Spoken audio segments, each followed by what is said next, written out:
Ableton Live, this software only meant for DJs, and there's no real audio engineering within Ableton Live because blah blah.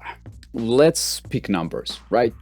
So usually mixers within DAWs are built either 32-bit or 64-bit. So that should mean that you can handle a lot more dBs than you can think of. Because if we understand bit depth as our way of relating with the noise floor, with the signal noise floor, we could think about 24-bit as going from 0, that's the ceiling, all the way down to minus 144 dBs full scale, right? So that should mean that even though I can see in Ableton Live that I have a +6 here, DAWs don't really have any saturation point. They only have a clipping point, right? What does that +6 mean? And when does the DAW stop counting?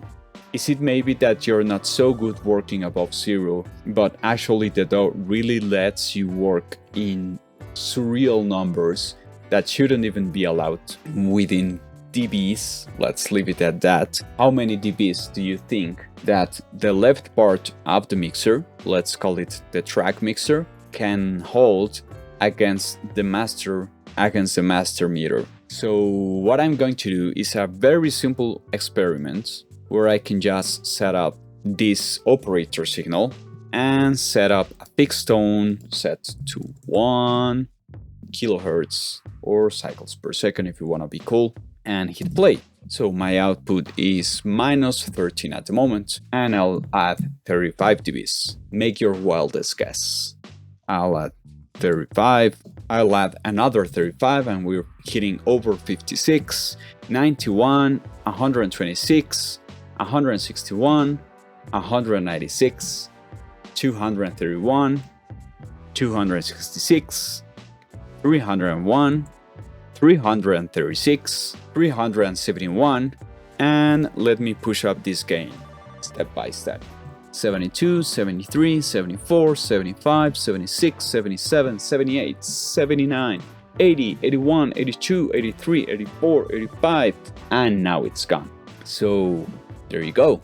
The master track can hold 371 dBs above 0, and the track channel stops counting at 385, I think. Not only that, we already had 24 bits under that. So if we add 144 plus 381, we have 525 dBs available within our Ableton Live mixer. This makes for some really crazy way of handling signal flow and gain structure. Either it's the best block for people that don't know how to work audio engineering, just have fun with the software and not blowing their ears up or their gear up, or something is going on that we don't really realize that is even going on. The point of this video is not proving that not only have so much space above 0, one of the things that I want to start suggesting is we really shouldn't be pushing ourselves so close to 0. We already have 144 dBs before hitting that 0. We have 100 dBs at least, and if you can't be loud enough for your music or your client's music with 100 dBs, I have no idea how many dBs you will need. Let's suppose for a moment that you really understand how faders work and that they really are the last step within your signal flow. And you can mess around with them and they can sound nice and all. And maybe you're working with a recording like this.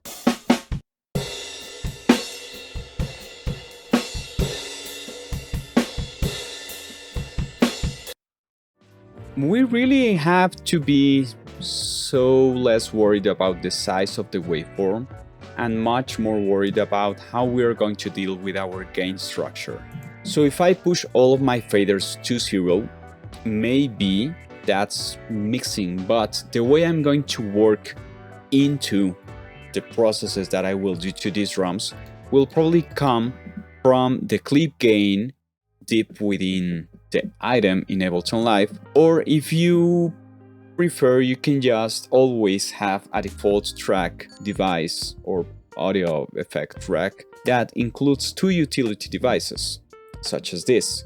Whenever I make an audio track, I always have this. It's two utilities that I will leave available in the description, where they work as an in and out of the process. And this lets my fader be safe for a while, so I can push my signal a little bit further into my FX chain. And if I need to compensate a little bit for volume, I don't need to start pushing my fader lower and lower and lower. I can just use the out utility to make a compensation for it. If you want to simplify the vision, you can just use two of these macros, and this lets me use my fader as an actual fader device. You can automate the fader, or you can automate the out knob within the rack, whatever suits best your workflow. But I just wanted to show and start pushing this idea of maybe 100 dBs are more than enough to be loud.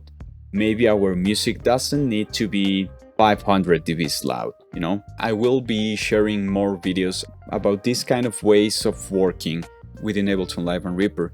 So even if I'm working in a mixing session, I rather just put my processing inside those utilities, so I can do it just as I showed you. Understanding gain staging is a really complex subject, because it takes a lot of time of mixing and balancing and pushing things forward and pushing things backward when they need to.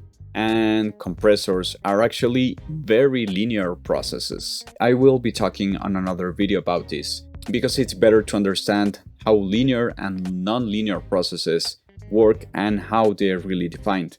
If you like this video, comment, share and subscribe, and please hit that notification bell so you always know when the next video is coming. My name is Juanchis, and thanks for listening.